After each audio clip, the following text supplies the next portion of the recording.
বিসমিল্লাহির রহমানির রহিম। সুপ্রিয় শিক্ষার্থীবৃন্দ, সবাইকে স্বাগতম জানাচ্ছি।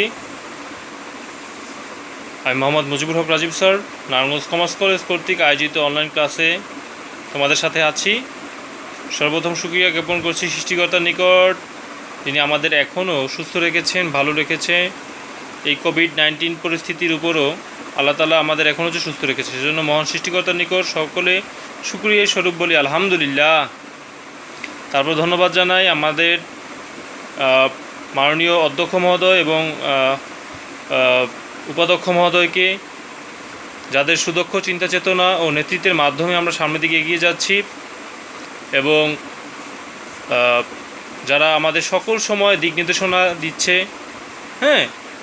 তাদেরকে ধন্যবাদ জানাই।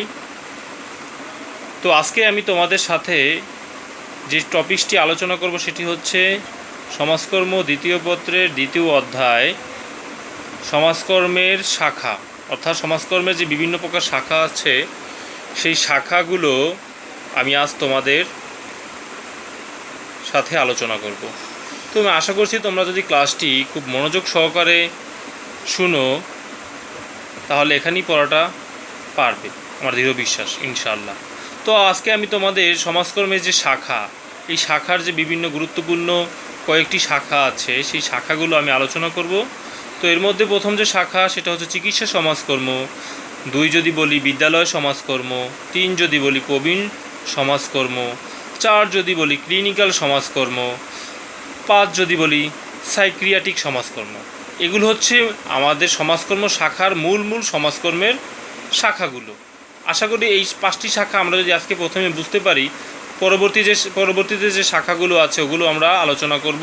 ওগুলো অনেকটা সহজ, তো এই শাখাগুলো একটু বোঝার বিষয় আর কি। তো প্রথমেই যে শাখাটা আছে সেটা হচ্ছে চিকিৎসা সমাজকর্ম। চিকিৎসা সমাজকর্ম কি, এর পূর্বে আমি একটি তোমাদের ক্লাস নিয়েছিলাম চিকিৎসা সমাজকর্মের উপরে। তো আমি তোমাদের এখন ধারণা দিচ্ছি। চিকিৎসা সমাজকর্ম মূলত চিকিৎসা ক্ষেত্রে সমাজকর্মের যে শাখা কাজ করে তাকে চিকিৎসা সমাজকর্ম বলা হয়। এই শাখার মাধ্যমে সাধারণ চিকিৎসা প্রক্রিয়ার সাথে রোগীর পরিবার, সমাজ ও ব্যক্তি জীবনের সংযোগ ঘটানো হয়।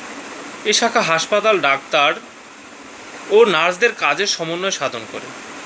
সেই সাথে সেসব সামাজিক উপাদান প্রত্যক্ষভাবে রোগের কারণ সেগুলো বিশ্লেষণও করে। অনেক ক্ষেত্রে রোগীদের চিকিৎসা পরবর্তী পুনর্বাসনও এর মাধ্যমে হয়ে থাকে। যদি আমি বিস্তারিত বলি, তাহলে চিকিৎসা সমাজকর্ম হচ্ছে সমাজকর্মের এমন একটি শাখা যেখানে সমাজকর্মে বিভিন্ন পদ্ধতি, দৃষ্টিভঙ্গি, মনোভাব প্রয়োগ করার মাধ্যমে রোগীর সেবা করা হয়। আমি এখন যে পয়েন্টটি আলোচনা করব সেটি হচ্ছে বিদ্যালয় সমাজকর্ম। এটি হচ্ছে সমাজকর্মের অন্যতম আরেকটি শাখা। এখানে স্কুলগামী ছেলে মেয়েদের শিক্ষা গ্রহণ, শিক্ষা প্রতিষ্ঠানের সাথে পরিবেশের সাথে একজন ছাত্রছাত্রীর খাপ খাইয়ে দেওয়া, খাপ খাইয়ে নিতে সমাজকর্মে যে শাখা কাজ করে সেটাই হচ্ছে বিদ্যালয় সমাজকর্ম।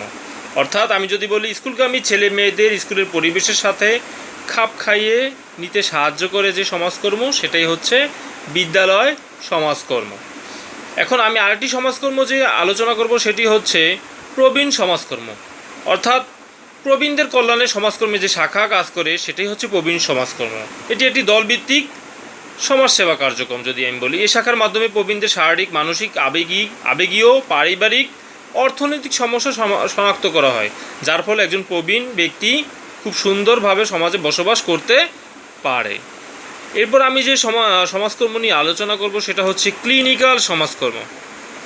ক্লিনিক্যাল সমাজকর্মটা হচ্ছে এমন একটি সমাজকর্ম যেখানে ব্যক্তি, পরিবার ও ছোট দলের বিশেষ সমস্যা মোকাবেলার সাথে সংশ্লিষ্ট। অর্থাৎ তোমার ব্যক্তি, পরিবার ও ছোট দলের বিশেষ সমস্যাগুলোর সাথে সংশ্লিষ্ট। অর্থাৎ এখানে মানুষের মানসিক সমস্যাটাই বেশি সমাধান করা হয়।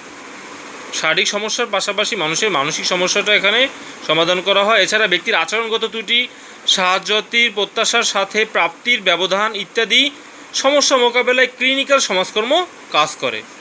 অর্থাৎ সাহায্যার্থী যে প্রত্যাশাটা করে, অর্থাৎ সমস্যাগ্রস্ত ব্যক্তি যে প্রত্যাশাটা করে একটি সমাজকর্মীর কাছে যে প্রত্যাশা করে, তার সাথে প্রাপ্তির ব্যবধান ইত্যাদি এই ক্লিনিক্যাল সমাজকর্মের মাধ্যমে নিশ্চিত করা হয়। আমি সর্বশেষ যে পয়েন্টটি আলোচনা করব সেটি হচ্ছে সাইক্রিয়াটিক সমাজকর্ম। এটি সমাজকর্মের একটি বিশেষায়িত শাখা।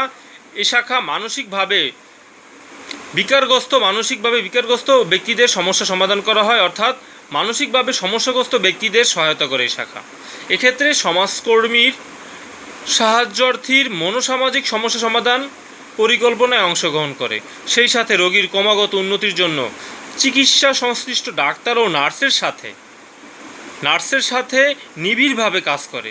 তারা ব্যক্তিগত সমস্যা সমাধানের পাশাপাশি রোগীকে পারিবারিক ও দলীয় থেরাপি প্রদান করে থাকে এবং কাউন্সেলিং করার মাধ্যমে রোগীর টোটাল সমস্যাটা সমাধান করার চেষ্টা করে। তবে সমাজকর্মে কাউন্সেলিং একটি খুব গুরুত্বপূর্ণ একটি প্রক্রিয়া। একটি সমস্যাগ্রস্ত ব্যক্তির সাথে যদি আমি সুন্দরভাবে কাউন্সেলিং করতে পারি তাহলে ওর সমস্যাটা আসলেই খুব সমাধান করা আমার পক্ষে সম্ভব। তো স্টুডেন্ট, তোমাদের সাথে আর কথা বাড়াবো না, আজকে এই পর্যন্তই রাখবো। নেক্সটে কোনো গুরুত্বপূর্ণ একটি টপিকস নিয়ে তোমাদের সামনে আবারও হাজির হব। এই পর্যন্ত ভালো থাকো, সুস্থ থাকো এবং নিরাপদে থাকো। ধন্যবাদ সবাইকে। আসসালামু আলাইকুম।